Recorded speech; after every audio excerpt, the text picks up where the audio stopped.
Thank you for tuning in to No Flag Radio. I'm your host, P. And this is another P code. Today's P code.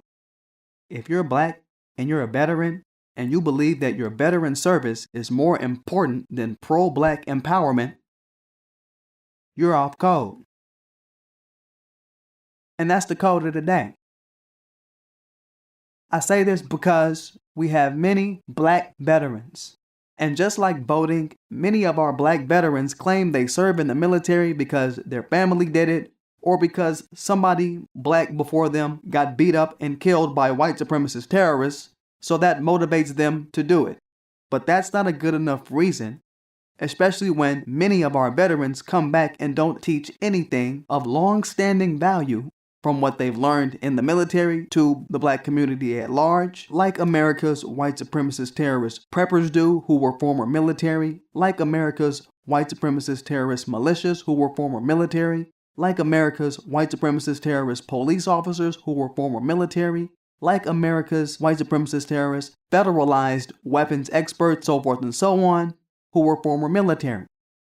Many black veterans don't realize that they put stock in the veteran lifestyle and into the military institution of the United States of America and other places merely to chase clout and to act like they're tough guys when they come back to America as a civilian.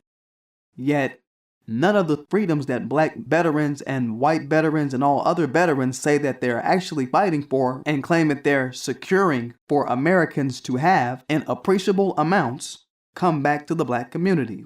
We still have unarmed black people able to be shot by police. We still have a political structure for black people that is severely lacking and severely fractionalized and compromised by puppets who usually toe party lines and have us choosing between one historically white supremacist terrorist party and a second historically white supremacist terrorist party. And we're no safer in the streets daily for your service in the military than we would be if you never served at all. Of course, there's a benefit in the fact that you learn how to use weaponry. That's a big plus. But if you're fighting in the military or have fought in the military and you come back to a place where your people are being killed, mistreated, subjugated, co-opted to the detriment of black people, while all other groups who serve in the military are not being killed wholesale, not being mistreated wholesale, not being co-opted to the detriment of their groups, that should send off a red flag to you. If that does not send off a red flag to you, you are a military goon. We hear often how the military is very cliquish, and historically it has been very cliquish and divided along racial lines.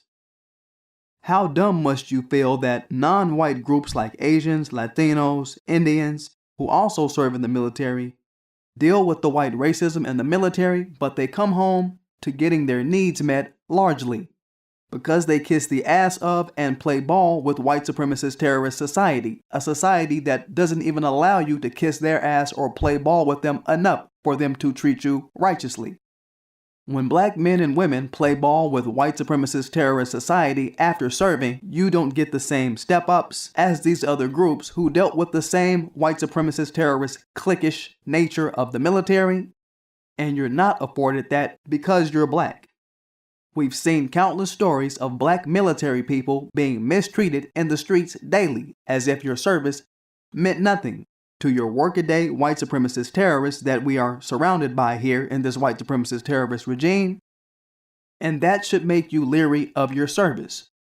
What is the point of serving in the military if all of the rights and freedoms and joyous things that you claim to be securing for everybody aren't able to be experienced by you, your family, or your people? One analogy I say to the many military people that I know: if you never fought for the military, if you never decided to put your black sweat equity into the military, what is the worst thing that could happen? Even if some invading country took over the entire United States, your black behind would still be treated how you're being treated right now. You would still be a second-rung black person because white supremacy is a global anti-black regime. That said, you should not overvalue military service. Matter of factly, you must prioritize pro-black empowerment above military service and put it first above anything you can think of. That is the most all-encompassing militaristic stance you can take in life. And that's the code of the day. I'll get at y'all later.